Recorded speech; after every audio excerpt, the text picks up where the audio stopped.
What is going on, guys? It's a Scorpion HD here, back again with some more Driveclub. Did a video on this about a month ago now, maybe just over a month ago. And I think that in that video I got my point across pretty well in terms of how big of a surprise this game was to me, considering, you know, the problems that it had around release, the fact it got delayed by a whole year, and the fact that the PS Plus version, the free version of this game, still hasn't been released. Initial impressions of this game aren't really very good whenever you put it that way. However, after playing it, and taking into account the amount of features they've added to it so far, it's really a different story. Project Cars, which is probably this game's biggest threat or rival on the PS4 at the minute, comes out this Friday, I believe. So I'd say it's between those two in terms of, you know, if you want a racing title, which one to pick up. But yeah, you'll be seeing in the gameplay here a variety of different cars, super and hyper cars that have been included within the game currently. I think one of these cars, only one of them, was in the game at launch, and considering that, you know, I think that car is the McLaren P1, it shows you how far this game has come so far. Saying that, the only free car in this video is the LaFerrari, which you're seeing here, and I think you can buy it if you don't want to grind your way to getting it. However, you can get it, you know, by perfectly free means. You just have to get the, I believe, rank 5 in the Ferrari Owners Club.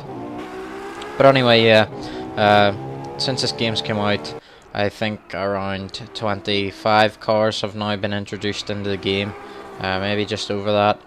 And obviously the tracks have been updated, new ones have been added, and also new features have been added. For instance, this video is actually being recorded by making the use of the in-game replay feature, which allows you to save replays and yeah, use them for whatever, whenever you decide to come back to them. So yeah, I think, you know, I'm getting my point across pretty well here. They've made this game into what many people would have, you know, written off as a piece of shit in terms of a racing game, and, you know, a bit of a disappointment in terms of what it actually offered. You know, the car list was pretty pathetic, to be honest, in terms of modern racing games release. I think, you know, any modern racer has to have the big Italian supercars in there. Lamborghini, I would say now, are actually above Ferrari in terms of status. However, that's just my personal opinion. They're starting to claw it back a bit now, Ferrari, with the 488 GTB and the LaFerrari. However, before that, you know, I think that Lamborghini really dominated the scene in terms of Italian supercars.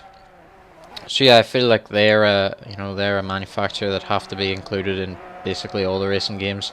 I know Project Cars don't have it, them in at release, which I don't really see why. Like, I don't understand why you can't you know, include a wide range of vehicles at launch. For example, this game Driveclub here, I don't think this had any American cars in it at launch.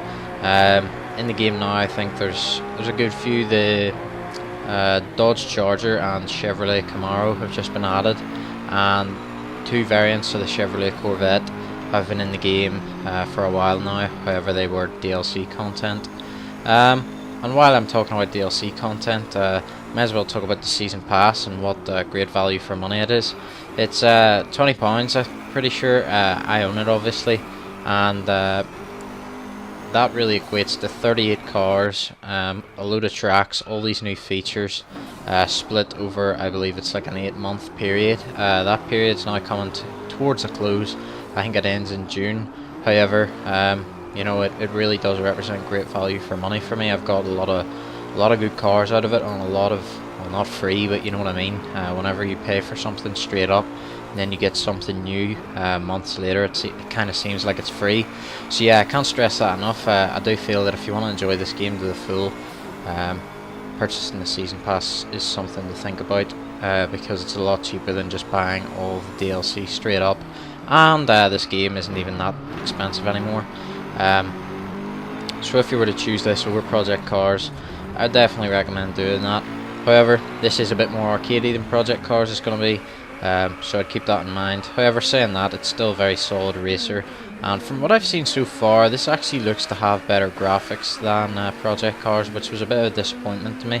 Maybe that was just beta build gameplay or whatever, but if you go on Twitch right now, I was watching last night some guys playing it, Project Cars on their PS4. Don't know if they got early copies or something, or what that is. If you know more about that, leave it in the comments below. But if I'm honest, I was kind of underwhelmed. The interiors and some of the cars looked shit, if I'm honest. And you know, you can just see there the interior of this Gallardo. The detail they've put into the cars in this game is amazing. And you know, as someone that appreciates the finer details in cars, like the interiors and stuff like that, and you know, just the stupid little things like the pattern of carbon fiber, for example, you know, I really appreciate the time and effort the developers have put into, you know, making these cars as lifelike as possible. Saying that though, Project Cars, as I'm sure a lot of you will be aware, offers a lot of different types of motorsport. You have stuff in there like Formula 1. Obviously the cars aren't you know, exactly the same as the F1 ones for copyright reasons, but it's the same idea. And then you have stuff in there like Le Mans 24 hours, that kind of thing, and then obviously your road cars. Yeah, there's a real wide variety, and at the end of the day, it's a good time to be a fan of racing games and motorsport as a whole. Obviously, these games are best experienced, both of them, using a racing wheel, if you're, you know, willing to splash the cash. There are some pretty good ones out there right now for PS4. Obviously, even Driveclub I know is exclusive to the PS4, but Project Cars is, you know, coming out for the PC. It'll probably be best experienced on there. There's a lot of wheels available for the PC as well, and you know, if you're really into it, I would definitely encourage you to pick up a racing wheel as well, and the pedals, because it really does enhance the experience. But yeah guys, that does it for me. Just wanted to make another video covering this game. Thanks for watching, and yeah, cheers.